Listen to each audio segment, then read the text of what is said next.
मनपूर्वक स्वागत। आज आपण पाहणार आहोत लग्नाची बेडी या मालिकेचा रिव्ह्यू। तेव्हा नवीन असाल तर चॅनलला नक्की सबस्क्राईब करा, कारण आता तुम्ही ज्या गोष्टीची वाट पाहत होतात की सिंधू आणि राघव कधी एकत्र येणार आणि मधूचा कधी पर्दाफाश होणार, तो एपिसोड आता लवकरच तुमच्या समोर येणार आहे। तर प्रेक्षकांनो, आज आपण पाहणार आहोत मधू हे एकटीच त्या रूममध्ये राघवला आठवत बसलेले असते आणि राघव इकडे सिंधूला भेटण्यासाठी घरी आलेला असतो आणि तो आता गपचूप सिंधूला भेटून पुन्हा बाहेर सुद्धा निघून जातो। पण सिंधू आणि राघवमध्ये आता असं बोलणं चालू असतं की राघव हा सिंधूची माफी मागत असतो। राघवला इथे खूप आता पश्चाताप झालेला असतो। राघव म्हणतो की सिंधू, अगं आतापर्यंत मी तुला किती त्रास दिलाय त्या मधूचा ऐकून। मी प्रत्येक वेळेला त्या मधूवर विश्वास ठेवत गेलो आणि तुझ्यावर संशय घेत गेलो। माझं खरंच चुकलंय। तेव्हा सिंधू, तू मला काय शिक्षा द्यायची ती दे, आज मी ती शिक्षा भोगायला इथे आलोय। तेव्हा सिंधू म्हणते की असं कसं, माझा तुमच्यावर पूर्ण विश्वास होता। अहो, जेव्हा मी या घरामध्ये कृष्णा बनून आली तेव्हा सुद्धा तुम्ही मला सिंधू म्हणूनच आवाज द्यायचा, कारण तुमच्यामध्ये जो कॉन्फिडन्स होता की मी कृष्णा नव्हतीच, मी सिंधूच होते, हा आत्मविश्वास तुम्हाला नेहमी होता।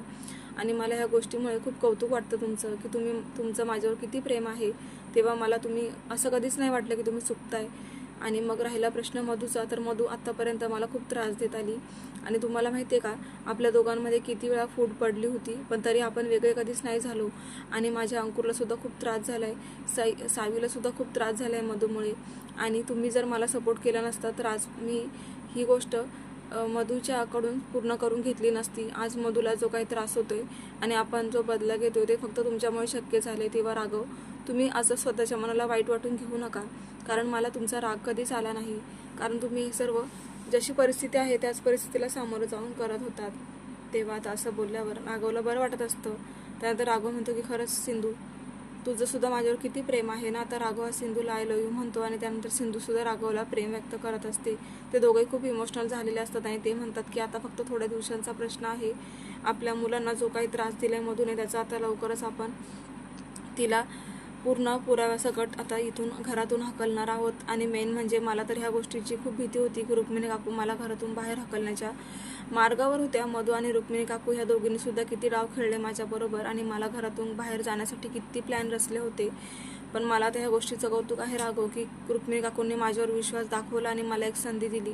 आता ह्या एका संधीमध्ये मी त्यांना सर्वच गोष्टी पुराव्यासकट दाखवते आणि बघ आता मधूच्या त्या सुद्धा विरोधात गेल्या। तेव्हा आता राघव म्हणतो की ठीक आहे, मग आता मी मधूकडे जातो आणि आता कारण खूप दिवस झाले मधूकडे मी गेलेलो नाही, आता मी पुन्हा तिला जरा गोडीने घेतो, म्हणजे आपल्याला पुढचे प्लॅन करता येतील। असं म्हणून आता राघव हा मधूकडे जायला निघतो।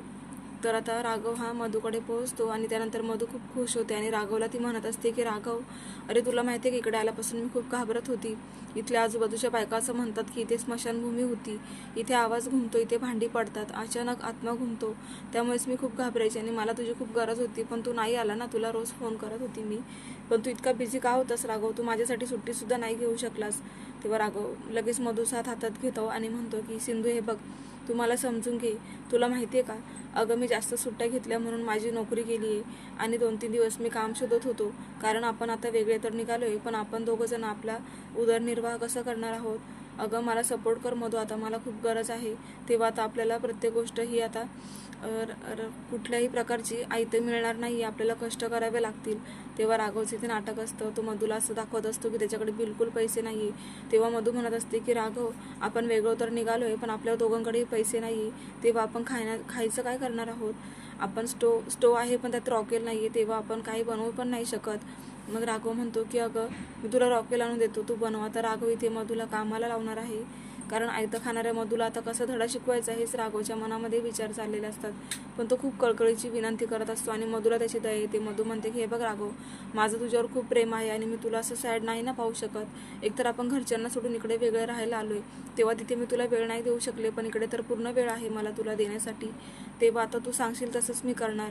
आणि मग आता मधूचं हे बोलणं ऐकून राघव तर अजूनच खूप खुश होतो। दुसरीकडे ऋतुजा बाहेर रांगोळी काढत असते आणि ऋतुजाची रांगोळी काही लवकर उरकत नाहीये हे पाहून राजश्री तिच्यावर भडकतात। राजश्री म्हणते की अगं एक तरी काम स्वतःच्या मनाने करत जा, कधीची त्या मोबाईलमध्ये पाहून रांगोळी काढते आणि तेही 3 तास झाले तू रांगोळीच काढत आहे, स्वतःचं डोकं जरा वापरत जा। स्वतःला रांगोळी काढता येत नाही तर मग कशाला जबाबदारी घेतेस, दुसरं कोणी काढली असती। तेव्हा आता ऋतुजाचं असं तोंड पाहण्यासारखं होतं, कारण राजश्री कधी न ओरडणारी राजश्री आज चक्क ऋतुजाला पूर्ण तिच्या गुणांबद्दलच इथे नाव काढत आहे म्हटल्यावरती राग येण्यासारखीच गोष्ट आहे। मग आता रुक्मिणीचं असं वागणं राजश्रीचं असं वागणं बघून ऋतुजा सुद्धा विचारात पडते आणि मग आता ऋतुजाला खूपच वाईट वाटत असतं. तिथे आता सिंधू आणि रुक्मिणी काकू ह्या लपून त्या दोघींचं भांडण ऐकत असतात. तेव्हा आता रुक्मिणी काकू आणि सिंधू दोघी म्हणायला लागतात की बघितलं ना राजश्री, आई कसं वागते ते. तेव्हा सिंधूला ते खूप वाईट वाटत असतं. ती म्हणते की काकू, अजून किती दिवस आपण हे नाटक करणार आहोत. मला तर आता असं वाटतंय की आपण सर्व काही राजश्री आईंना सांगून द्यावं.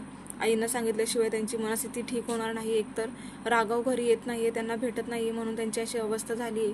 अजून किती दिवस आपण त्यांना असं छळणार आहोत. तेव्हा काकू, आपण विश्वासात घेऊन राजश्री आईंना सगळं सांगायला पाहिजे.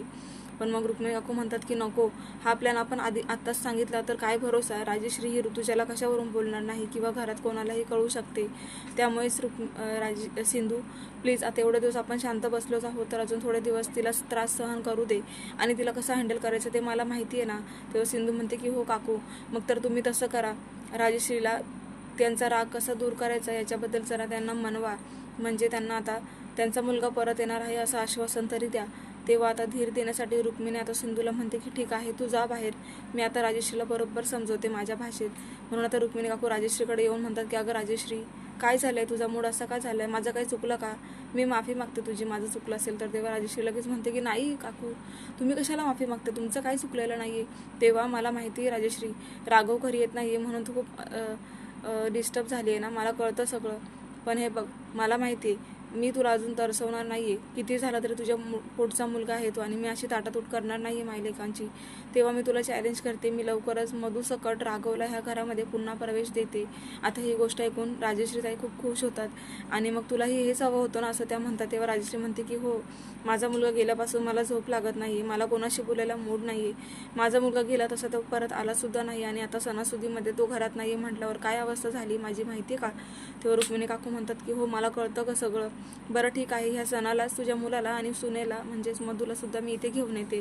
तेव्हा त्यांचा वेगळाच डाव चाललेला असतो. तर प्रेक्षकांनो, पुढे खूप जबरदस्त ट्विस्ट आलाय. मधू आणि राघव हे घरी आलेले असतात. तर तिथेच आता मधूला सिंधू विचारते की तुला काय हवंय. तेव्हा मधू म्हणते की माझा हक्क हवाय मला आणि तू इथे काय करतेस. तेव्हा आता काकू म्हणतात की सिंधू चल माझ्यासोबत रूममध्ये. आता सिंधूला आणि राघवला घेऊन काकू ह्या रूममध्ये निघून जातात. तिथे आता एक फाईल असते, ती फाईल ते सिंधूच्या हातात देतात आणि म्हणतात की सिंधू ह्या पेपरवरती सह्या कर.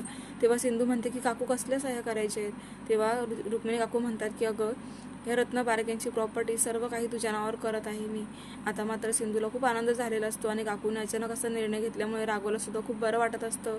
आणि मग आता तेच पेपर घेऊन सिंधू हॉलमध्ये येते आणि मधूला म्हणते की तुला तुझा हक्क हवाय ना, हे तू विचारणारी कोण आहेस, कारण ह्या घरामध्ये माझा आता सर्वत्र अधिकार राहणार आहे. तेव्हा आता हे पेपर वाच असं म्हणून आता सिंधू प्रॉपर्टीचे पेपर आता मधूच्या हातामध्ये देते आणि मधू ते वाचून मधूच्या पायाखालची जमीन सरकते, कारण आता सर्व प्रॉपर्टी सिंधूच्या नावावर झाली. हे ऐकून तिला खूप मोठा धक्का बसलाय, ती कोमातच गेलेली आहे. प्रेक्षकांनो, इथे आता मधूला कळून चुकलेला आहे की राघवचा आणि सिंधूचा हा प्लॅन होता, ही कृष्णा नाही तर सिंधूचा आहे. खूप मोठा धक्का बसला प्रेक्षकांनो तिला. तेव्हा पाहायला विसरू नका. लग्नाची बेडी आणि अशाच मालिकांची अपडेट पाहण्यासाठी चॅनलला नक्की सबस्क्राईब करा. नोटिफिकेशनसाठी बेल आयकॉनवर क्लिक करा, म्हणजे रोजचे अपडेट्स तुम्हाला वेळेवर पाहायला मिळतील. आजचा भाग कसा वाटला कमेंट करून नक्की कळवा. भेटूया उद्याच्या भागामध्ये. तोपर्यंत धन्यवाद.